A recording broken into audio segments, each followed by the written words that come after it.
Get a £5 free bet every week with Offer Club from William Hill. Simply stake a total of £20 or more across the week on pre-match football accumulators with 4 or more selections, and you'll get a £5 free bet on the Friday.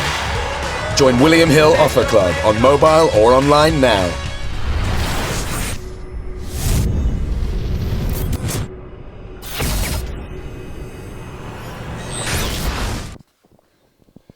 This is KUGAN CASSIUS for Eiffel TV in association with Macklin's Gym Marbella at the Haymaker Gym here in Vauxhall. With me, I've got the Haymaker. How are you, David? I'm very well, thank you. All's good. It is your birthday today, isn't it? It is, yeah, 36 years young today. You don't want me singing happy birthday to you there? No. Okay, I'll save that for Saturday night. David, obviously a lot of speculation after you tweeted the other day that you'll be returning on the 10th of December. Obviously with rumours that Joshua Klitschko could be on that date. Is this subject to change for you if that is confirmed as the date for Joshua Klitschko? At the moment, no. That's the date I'm going with. So if something else changes, then it changes. But at the moment, that's what I'm focused on. I think they'll be making an announcement in the next few days regarding the Klitschko-Joshua fight, which is a great fight. So ideally, we won't be on the same day. I don't think that benefits either of us. So cross that bridge when it comes to it. But as far as I'm aware, I'm fighting on the 10th, and opponent and venue to be confirmed. Opponent, venue, and also broadcaster to be confirmed as well. Lots of things up in the air at the moment. Been working diligently behind the scenes on making sure when these titles are dished out that there's a clear, clean option and a nice, healthy route that gets me a version of the heavyweight championship belt around my waist. Strong social media rumours that your opponent...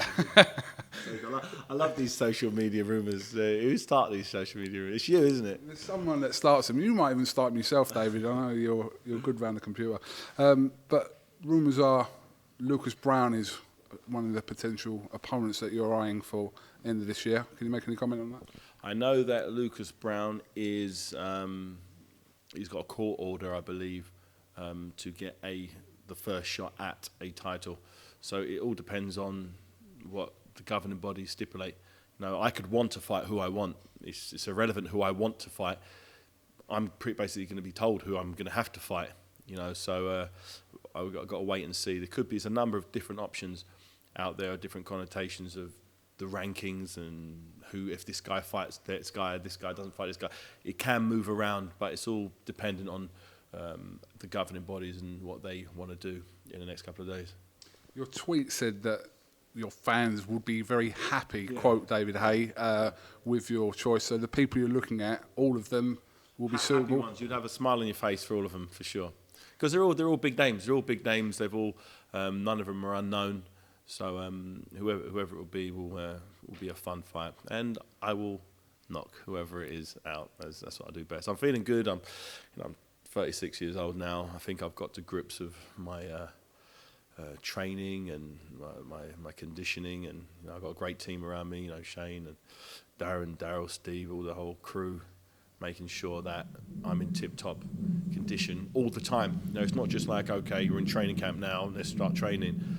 Even when there's no fight planned, even when, it's just a random Tuesday, I'm in the gym, I'm doing something, I'm working on something, I'm improving something, I'm stretching something. I'm trying to, make sure that these final years of my career are the best and that I don't get injured again. For me, injury prevention is key, as I've spent 3.5 years out of the ring, unfortunately, with injuries that I think could potentially have been avoided if over the years I'd had this same forward thinking and focus on injury prevention. But when you're young, you're just smashing it out. You don't really think about next year when you're in the gym now. But there's a reason why Bernard Hopkins is at the ripe old age of 50 odd, and he's still a contender. It's because he's very diligent and highly educated on training, and he knows his body inside out, and he works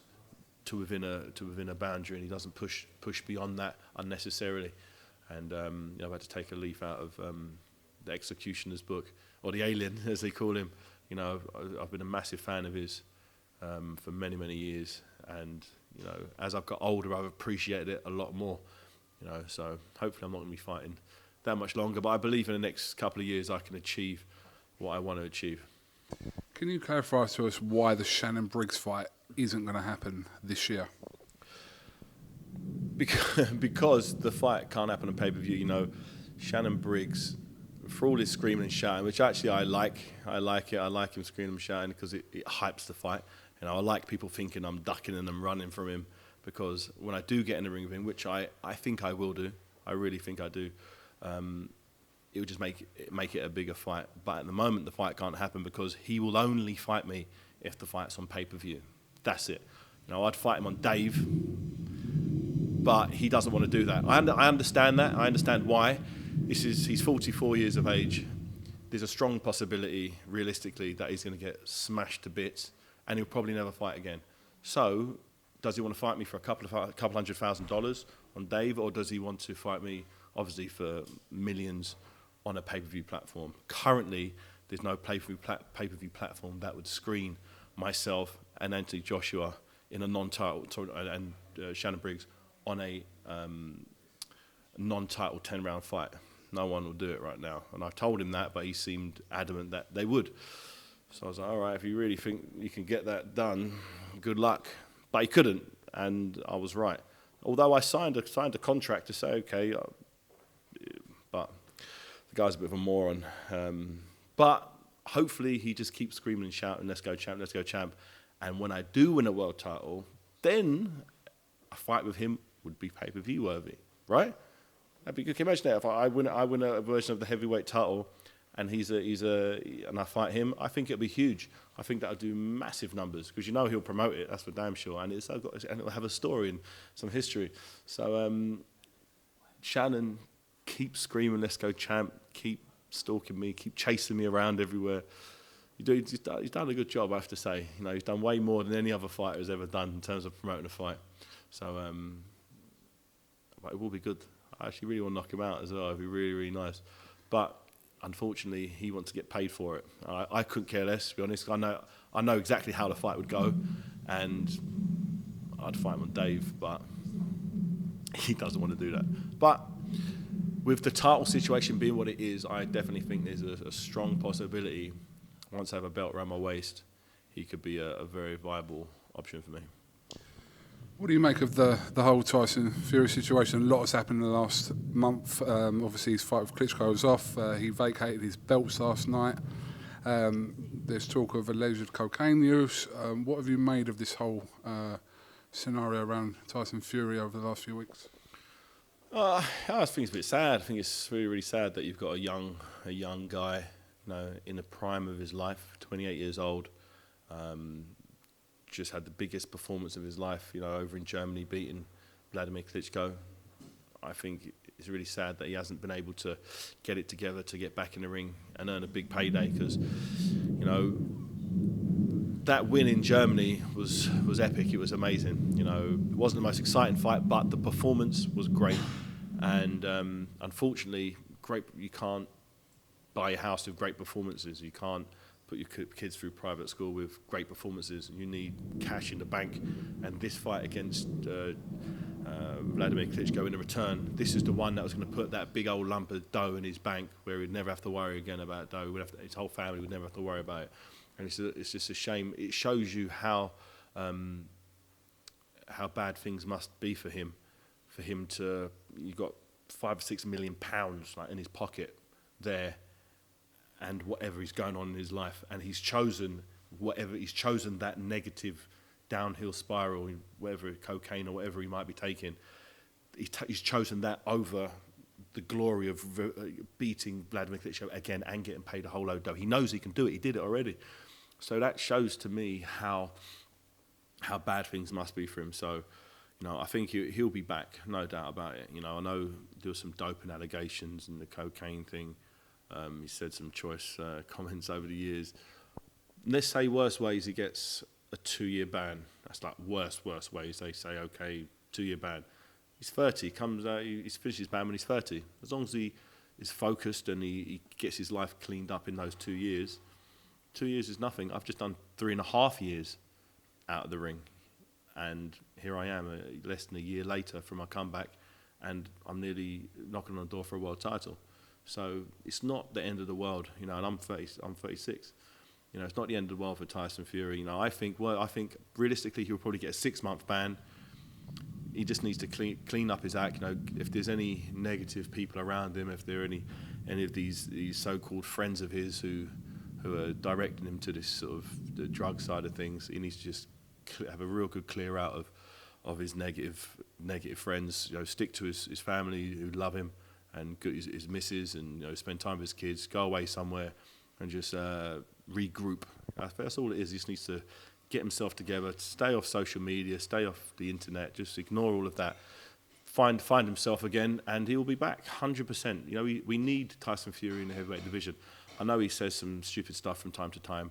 I know he's like one of my biggest rivals, but the heavyweight division will be better with him in it than it would be without him.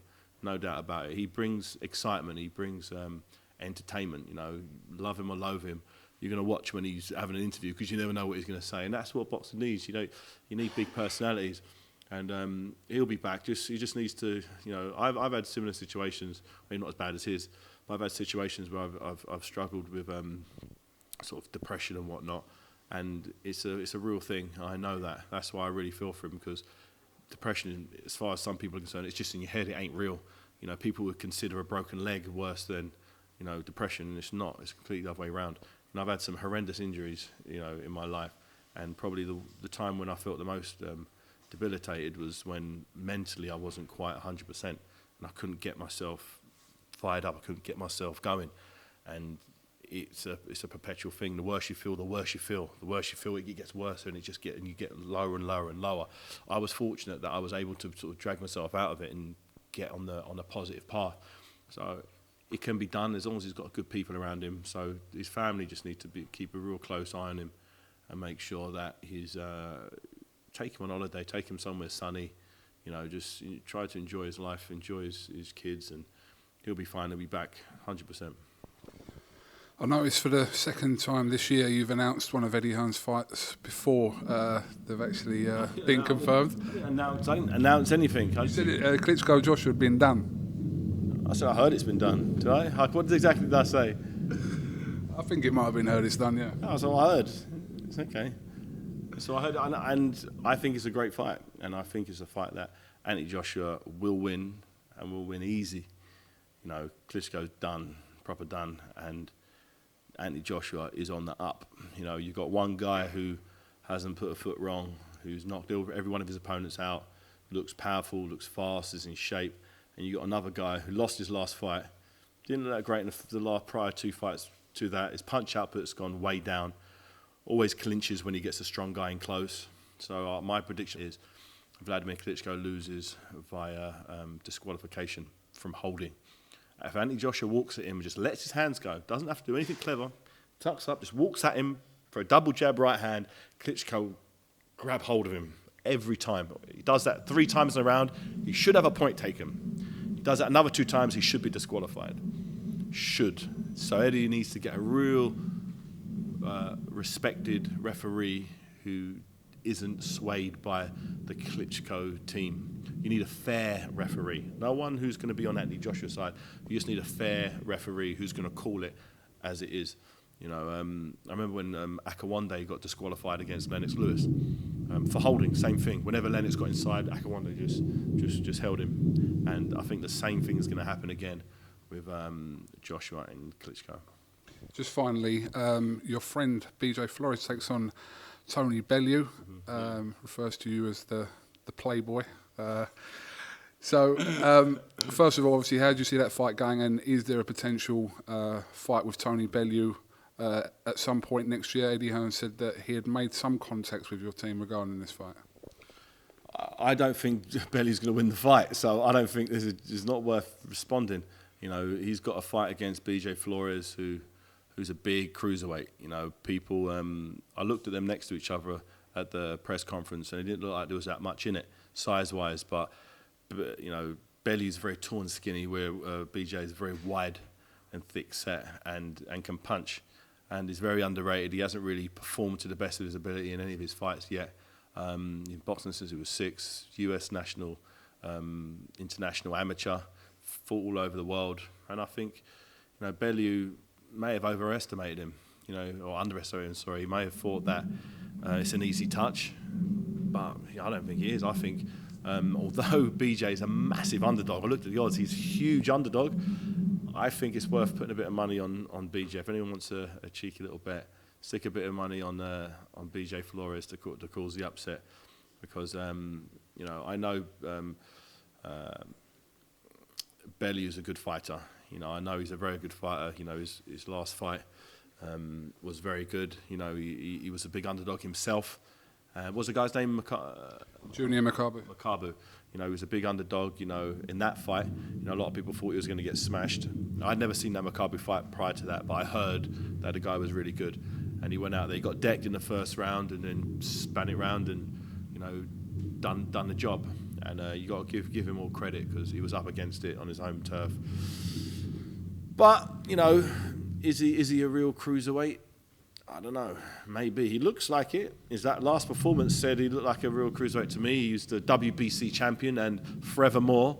When you look at the history of the cruiserweights, he'll be bang. He's right there. You know, he did it in good style. He won it by knockout, and this is his first defence. I think it's a tough defence. I think it'll be a very, very good fight. So make sure people tune into this one, because it's going to be a great one. And if somehow Bellew manages somehow to beat BJ Flores, which he ain't going to do, then we can talk. Because he makes a lot of noise. He doesn't make as much noise as Shannon Briggs, but he makes some noise. So we'll see what's happening after that. But he needs to focus on Saturday night and not worry about moving up to heavyweight and fighting me. He's got his hands full with BJ Flores.